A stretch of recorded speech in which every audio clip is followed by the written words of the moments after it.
Computer. Welcome back, everyone, to Aging in Place Strategies and Answers. And I'm going to start today's podcast with some questions that you can answer about your own habits. How would you describe yourself? Are you more of a procrastinator or a doer? Another great question I have for you today is, were you a doer before you retired? Or have you let your to do list go out the window? Are you describing yourself perhaps as someone who works better under pressure? Well, I've heard from some friends lately that in retirement, it can be very easy to put things off until tomorrow because you think, air quotes, that you have more time. But then honestly, do you ever get around to those things that should be on your to-do list? Are you starting to have some negative thoughts about yourself because you haven't been able to get started on that to-do list? And now all of a sudden that list has gotten longer.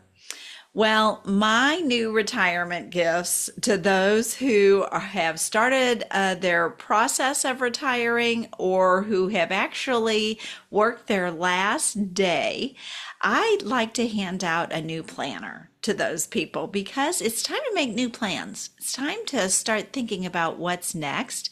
And another book that I like to hand people is called I Retire for Him, and it was written by Jim and Martha Brangenberg. And their philosophy is that if you still have a breath, you're not done.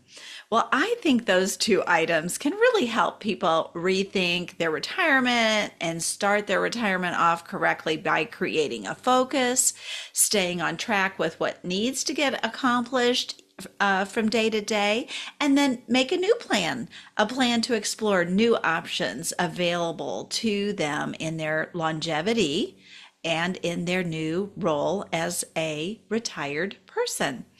Now, in my work life, I'm going to be honest, I feel better when I accomplish more, and I tend to accomplish more when I have a task list. I usually try to assign a priority and then a date that it's due by. I also have learned this about myself that I really don't work better under pressure. I work better in advance, so I have time to think through and review. But I also tend to put off difficult projects that require more time when I am less busy. And sometimes that could be a problem with a busy calendar.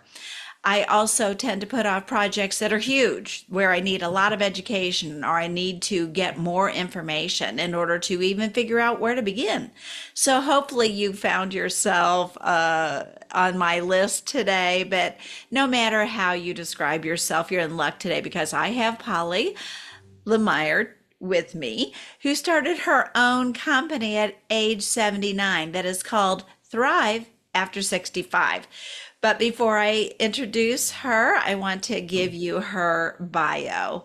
Now, Polly has had a career in sales and marketing, so she and I have that similarity. She was an account executive for several broadcast stations, a wholesale marketing specialist, and recruiter in the insurance industry. Plus, she also did a gig as a corporate management trainer for a communications company.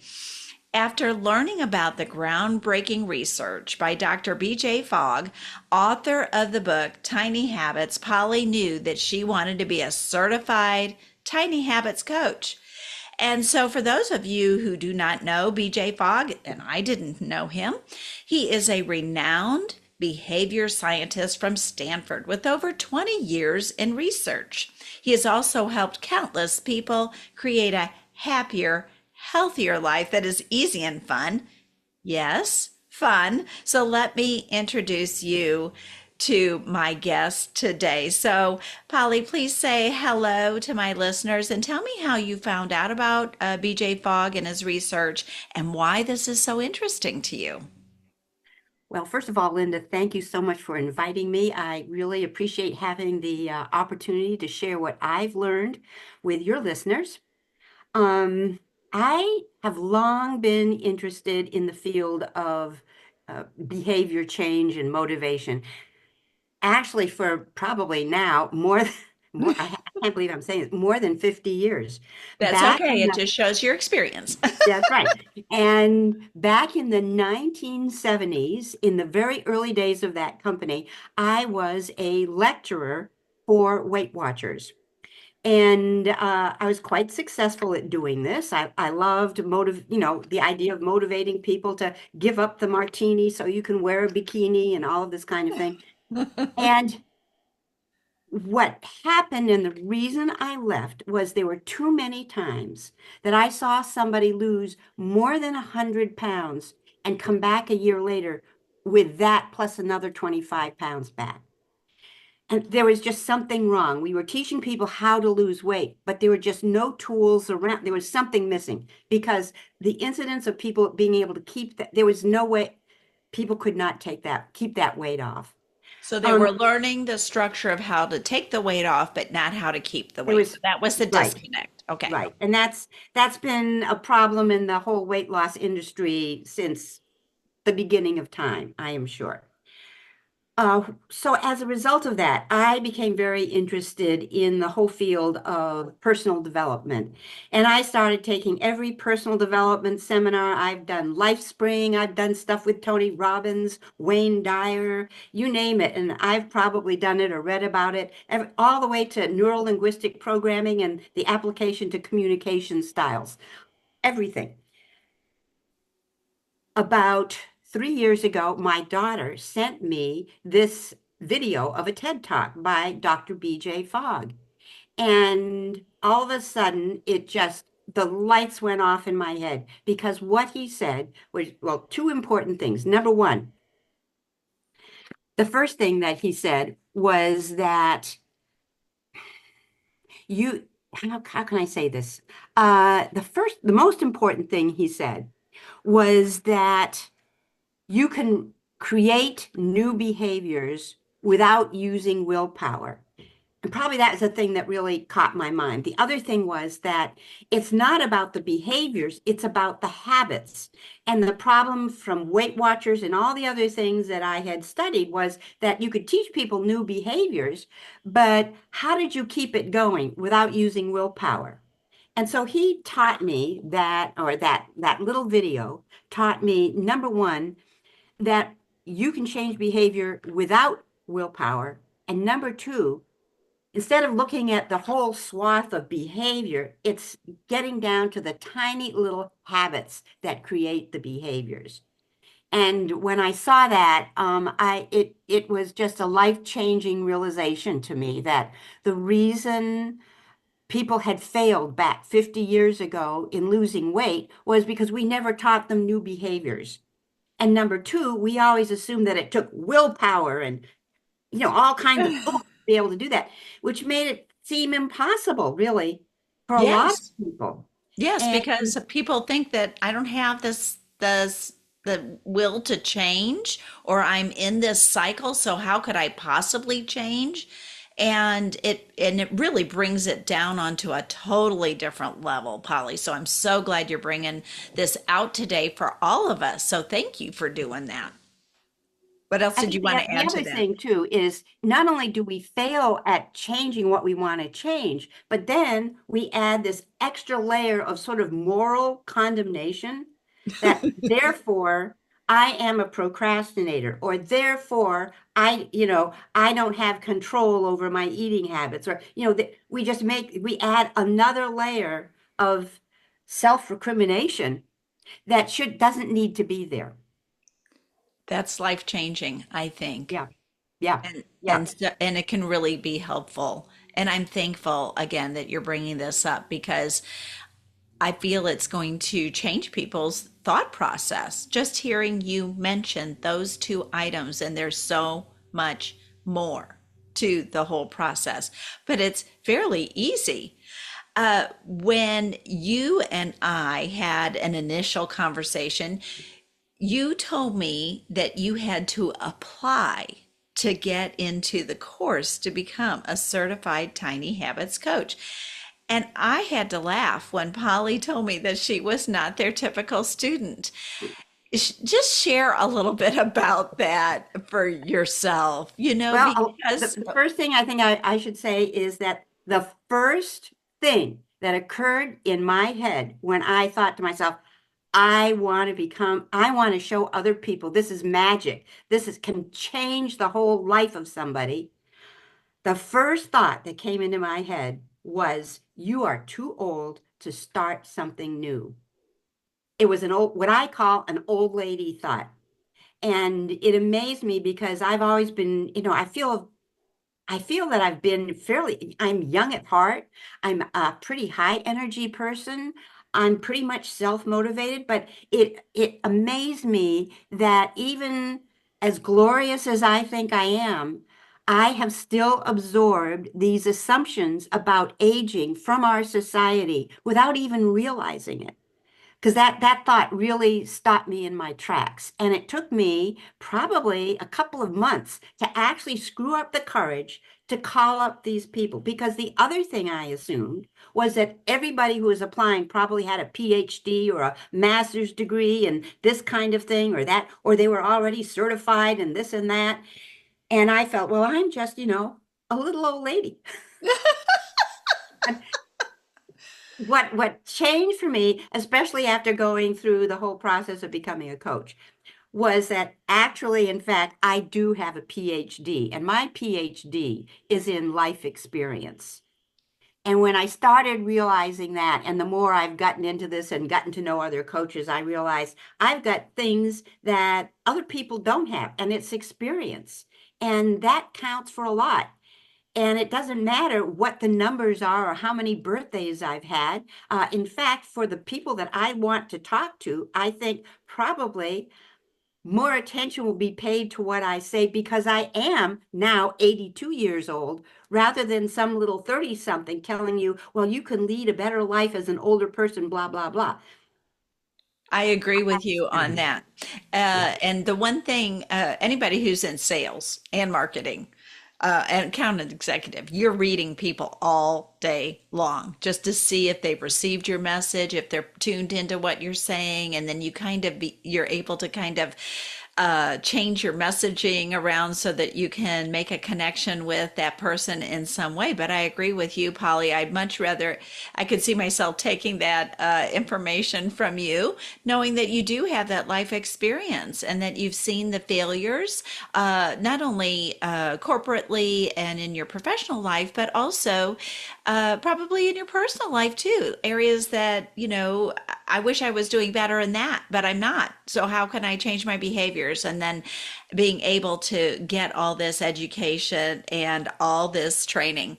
Well, Polly, sometimes I can get some bad habits going that are working against me instead of for me. Can you help me and my listeners learn more about this groundbreaking research that can help us rewire our brains? Are you ready for it? At any age.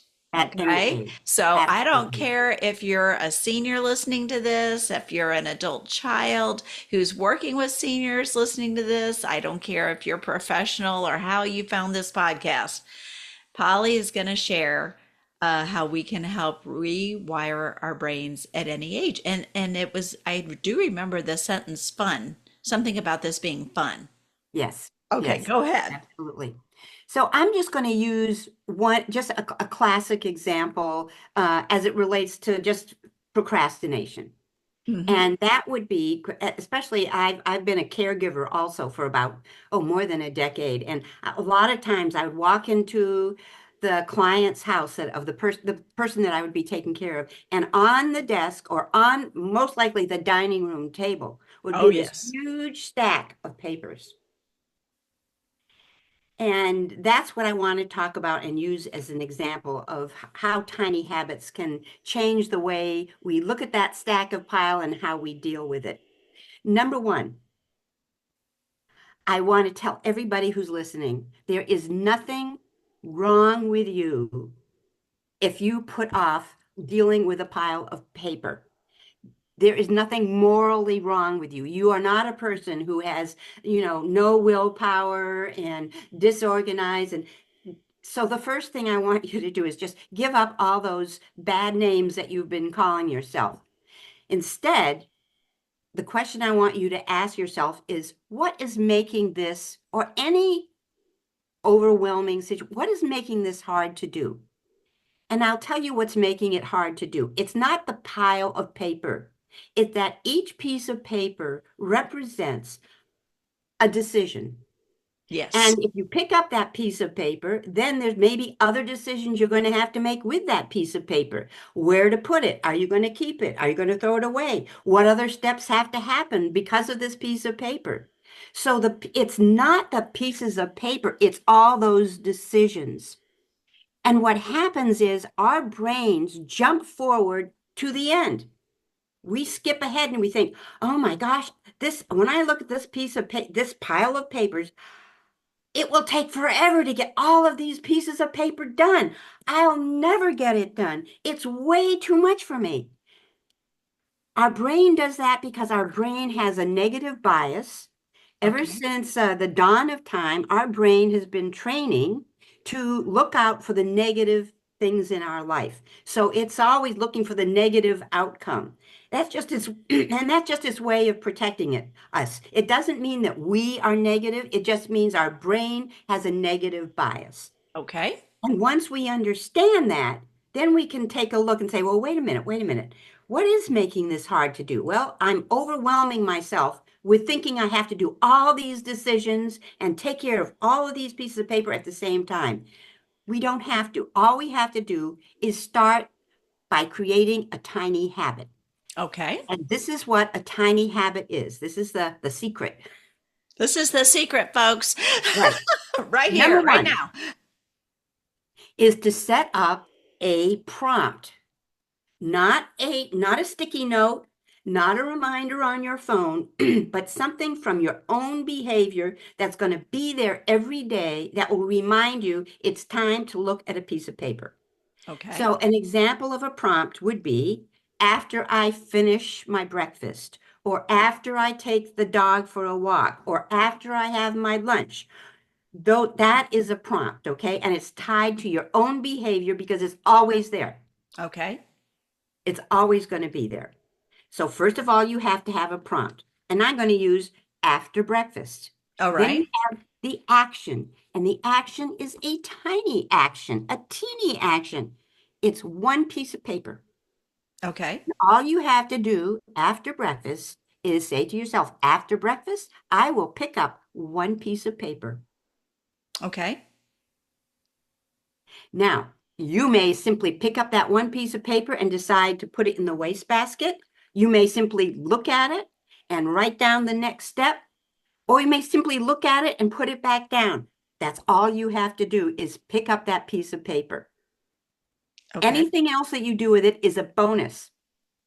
And the reason we do it that way is because some days you're going to be full of energy and you'll pick up that piece of paper and you'll do a bunch of other stuff with it. And maybe you'll even go on to a third or fourth piece of paper. But some days you're not going to be able to do it at all because maybe you had to go to a doctor's appointment, or maybe you're away on vacation, or maybe you're visiting your grandchildren.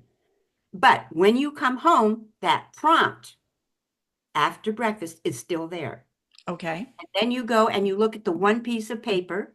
And if you want to just look at the one piece of paper and put it back down, that's fine. But the chances are you're going to do something with it. Now, here's the most important part of all. And Okay. this is a secret sauce. And this is probably the biggest thing that I have learned from the field of neuroscience.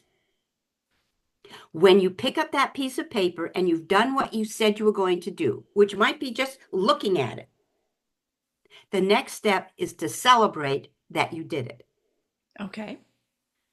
If there's one thing that we have really underestimated in our culture, it is the value of self-reinforcement.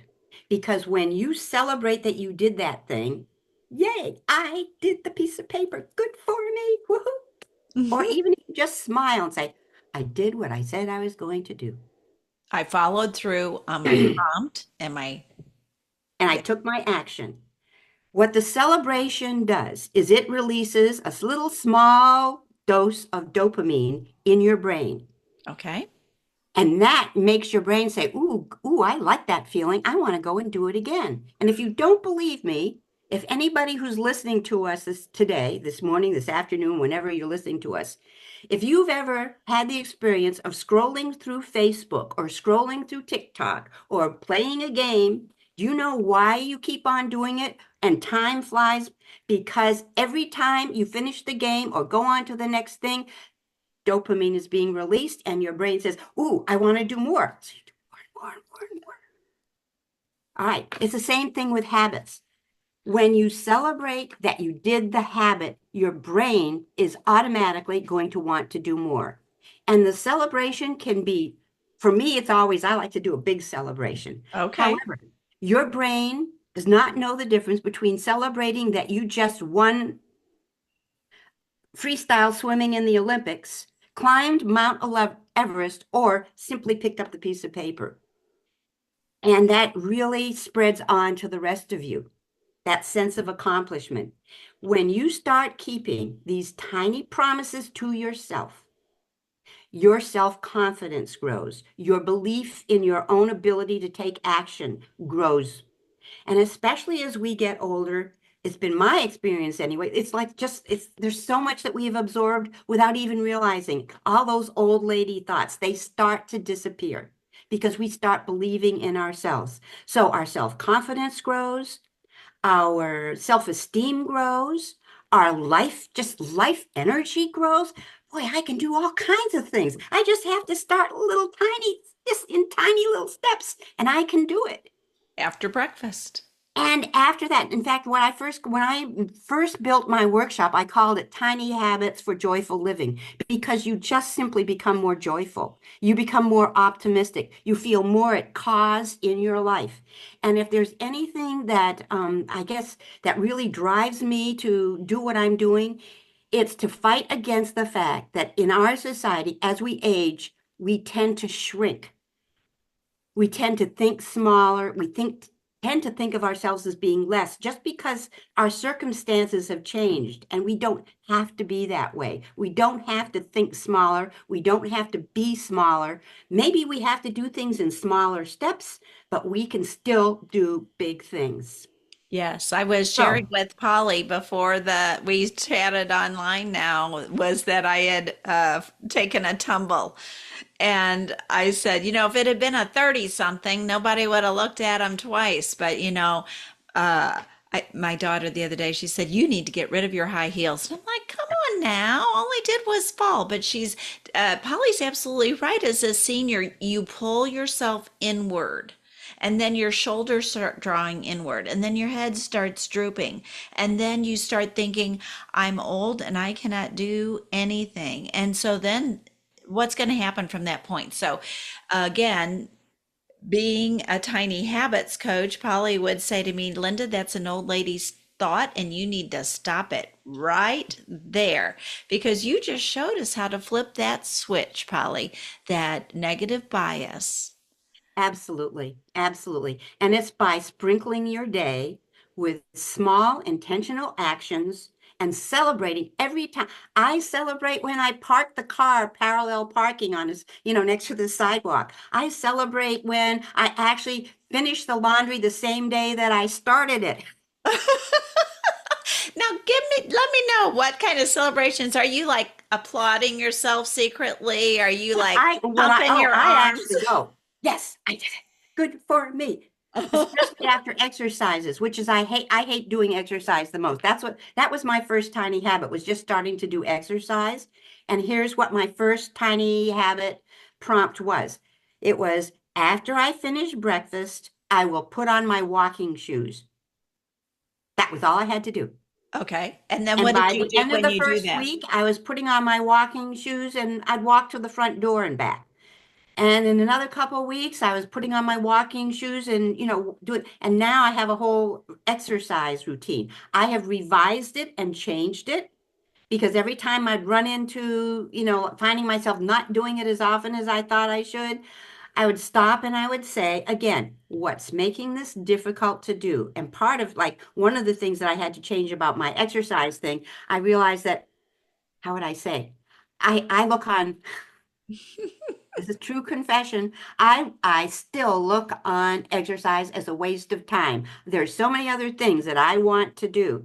So I realize that I need to also give my brain something to do while I'm exercising, because otherwise my brain is looking at the watch and saying, how much longer do I have to do this?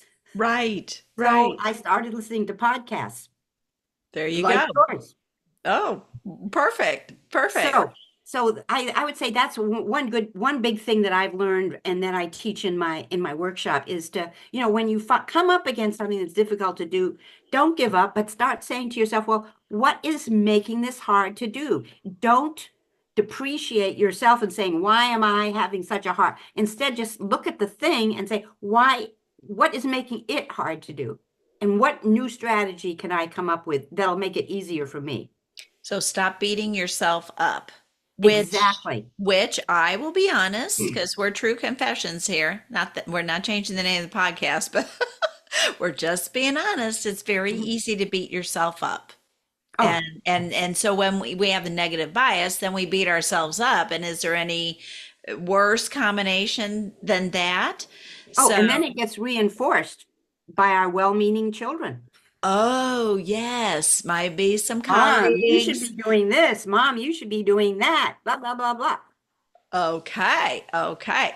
So we got to silence some voices. But it was Hmm. easy because I think that most days people eat breakfast. Of course, I didn't used to back in the day. And there's some days that I really don't get to breakfast until later.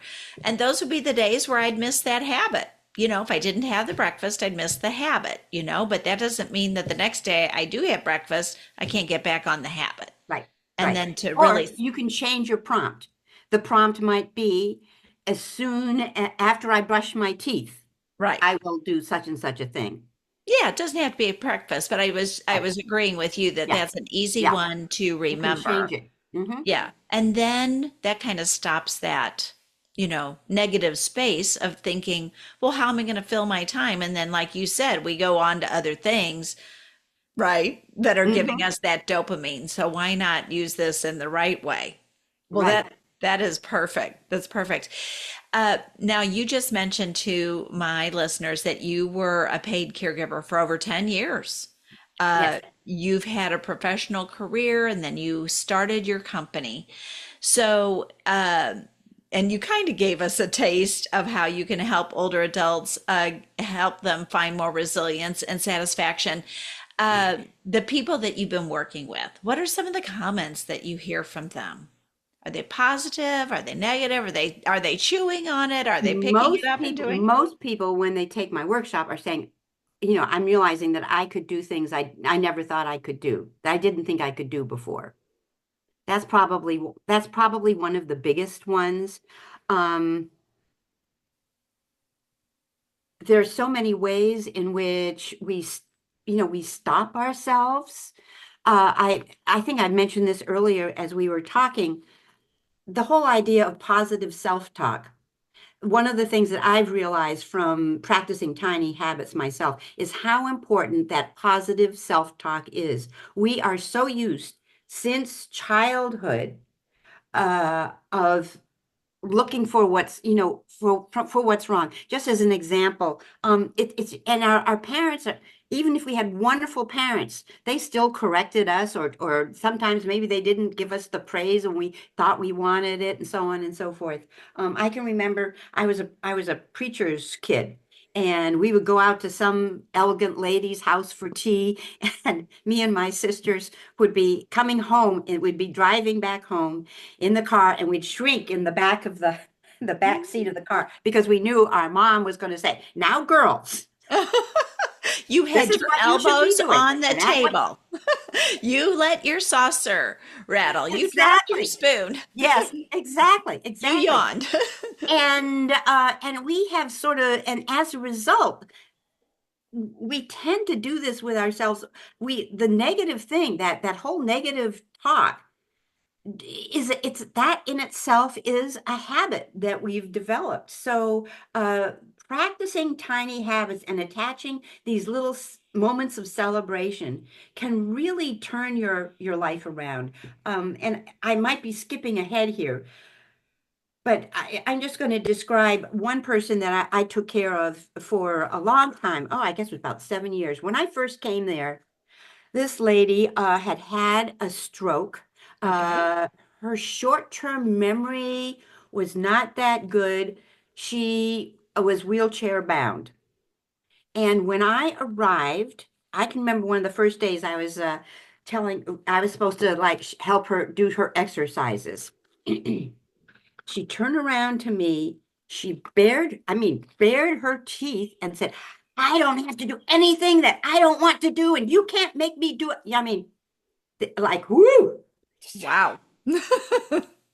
What I discovered is that inside was such a mountain of anger and frustration because everybody was telling her what to do. Now, mom, you should do this. Now, mom, you should do that. She resented the fact that the family had hired somebody, a stranger, to come in and look after her so that her husband could go out and play golf a couple times a week because he was her primary caregiver. Yes. There was just a whole pile of resentment.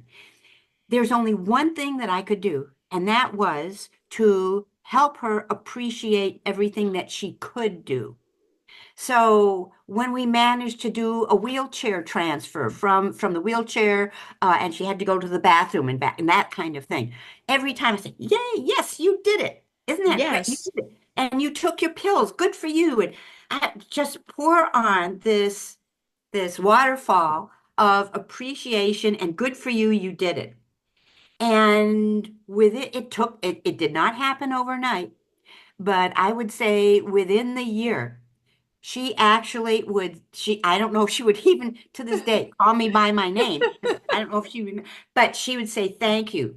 She would actually say thank you. She would smile at me. She would interact with me, where before I almost would have left that job and said, I don't know if I can handle this because, Mhm. there's just too much pushback. Right, right. And you didn't feel like you were being successful either, and Right, that can right. happen as well. So, Polly, as we think about the tiny habits and we think about that trigger, okay, after breakfast or after you brush your teeth, I'm going to pick up Hmm. the piece of paper. And I did pick it up, and I'm going to celebrate that victory that I at least went over to the stack and picked up a piece of Hmm. paper. How long, when we follow those clues, that you just gave us, uh, cues rather, not This clues, is one of the greatest myths about new habits how long does it is take? that it takes 21 days or it takes 365 days or whatever. No, you can change a habit in an instant celebration. Is by the celebration and the release of the dopamine and this Right. and that you have And celebrated you. having a forgiving, gentle attitude with yourself. There are going to be times when you're going to skip it. There are going to be times, you're not perfect. And when those times happen, you just stop and say to yourself, forgive yourself and say, well, what's making this hard for me to do and how can I change it? Exercise, which is that You is my most challenging one. I have changed my exercise thing. Oh, probably. I've been doing this for about 3 years now. I would say at least 7 or 8 times. I have revised and changed how I exercise, when I exercise, because I would come up against this thing, but I would, instead of saying, well, that's it, I'm no good at exercise. I just don't have the willpower and I'm too old, blah, blah, blah, blah.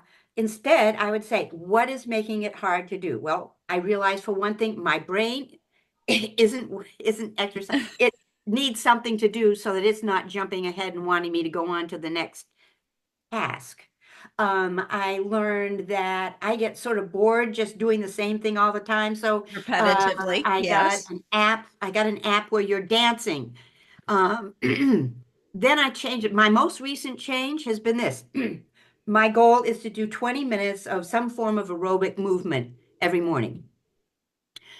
The last thing that I've done, in addition to listening to podcasts, is I say to Alexa, I have one of those Alexa apps. Yes. Alexa, set the timer for 5 minutes. 5 minutes. Setting the timer. Alexa just did it. That's hilarious. And I just do 4 5-minute segments. That way I can do it. Otherwise, 20 minutes seems too long. And So and that so works for that's it. you. Be willing to be open to changing things and just stepping back. Don't no self-recrimination, but just saying, what's making this hard to do and how can I make it easier for myself? Oh, but you can't teach an old dog new tricks. How about that, Miss Polly? One of those old ageisms, right? Mm-hmm. That's Exactly. something we need to kick to the curb. And Absolutely. and Polly's right, and we do, and I do this as well. I think that getting out of my head with the ageisms that we're taught and or inferred was the hardest thing for me as I began to think about retirement, because part of my head was saying, well, I'm getting older and I can retire. I'm finally at that age, and having friends who said, well, why don't you just retire? Why do you need to be so busy?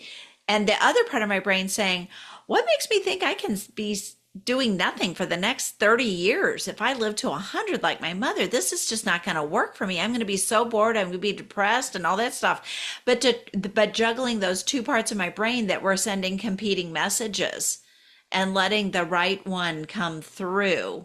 And Right. listeners, just so that you know, it really is not as easy. We have to learn these habits so it becomes easier for us to do. There's times when we might not be feeling our best, and that's when things can pile up for us. And I think that's where being willing to look at tiny steps. I lost one of my clients because of this inability to to go. I think one of the most damaging things in our society is the all or nothing. Well, if I screwed up one day, well, then forget it. I'm just not good at this. And I lost a client who had been ill, wasn't that seriously ill, but spent a couple days in the hospital. And as we know in caregiving circles, generally, when you're over the age of 80, every day that you spend in the hospital immobilized is probably going to mean at least a week or so of rehab because you've lost the use of your muscles, standing and walking. Yes. That's going to be a challenge. Well, this gentleman had been in the hospital for close to a week. He came home and all of a sudden, like, there come the physical therapists and, all these different people coming in to tell you what to do. Yes. And he did not have the ability because he's one of these very rigid thinkers, not have the ability to see that step by step, little by little, he could get back to where he was. And sadly, he took his own life. Oh, And that really, those are the kinds of things that inspire me to do what I'm doing. Because for so many of us, if we can just learn to do things in a different way, we can still have a very full and enjoyable and deeply satisfying life. And we can learn how to deal with all the changes that happen because we become more flexible and we look at it from the point of view of, all right, what new strategy can I fix? Today, I just finished writing a blog about don't let Christmas overtake you without creating your own plan. Our families have changed. People get divorced. People get married. We lose partners. So many things change. Make your plan now. What are the things that you want to honor for Christmas? What are right. the things that would make you feel like you had a great holiday season? Whatever, religious tradition you celebrate. Instead of getting to January 1st feeling all lonely and because nothing happened the way you wanted it to happen. Yes, yes. Very interesting and very helpful. Polly, how can people get in touch with you? What is your Okay. contact info? Yes, Contact info. my website is www. And this is all one word, Thrive THRIVE dash after65.com. And it's the number 65. Oh, perfect. And they can contact you there. Mm-hmm. That's Mm-hmm. wonderful. Um, I will have those in the show notes for everybody, but I know based on your experience as a Tiny Habits coach and based on your experience as a caregiver, we saw how you had two clients and what happened for each one. But if you could give a caregiver a tip, something from Tiny Habits, perhaps, Yes. Okay. what would First of you all, give us? let me tell Alexa to stop. Alexa, stop. The 5 minutes is up. It's a first. Okay. For caregivers, there's two things I'd say. Number one, for yourself. Would you function better if you had a maid or a butler who had everything ready for you in the morning before you left for work? Well, why not create some tiny habits for yourself? Like after supper, I will set everything out for the next day. Or before I go to bed, I'll lay out my clothes so that they're ready to go for the next day. Or before I go back home, I'll always check to see if my gas tank is full. Little things like that. Turn those into tiny habits. One of my tiny habits was simply when I come in the door at night, I'll put my keys on the sideboard in the living room. It's because inevitably there would be a day where I'd be frantically looking, because I just threw my keys down wherever. If you take those little problem areas of your life that keep you from, that bring a lot of irritation, create a tiny habit for them. And then, as far as giving care to others, I think the biggest lesson I've learned is the importance of positive thinking. I'm not Pollyanna for no reason. But it is so important. Your demeanor and your people behave the way you treat them. If you treat people like they're weak and like they aren't capable of making decisions if you treat them like children, then that's what you're going to get. Um, just reinforcing even the smallest things. Uh, Great for you. You took some, I see that today you had 8 ounces of water and it's not even 11 o'clock. Good for you. Those kinds of things, because so often the way we try to motivate older people is by saying, well, you should be doing this and you should do that and you should do this. Everybody is saying that to them. It's no wonder that as old people get crotchety and angry. I Right. would if people Yes. were constantly teaching me that or treating me that way. So positive reinforcement and supporting people emotionally that way is absolutely it's critical. So number Yes. one, create tiny habits for yourself, and number two, reinforce all the positive things that you can when you're taking care of somebody as a caregiver. And I think caregivers, we all have lots to learn from Polly about our habits because as a caregiver, it's so easy to beat yourself up too.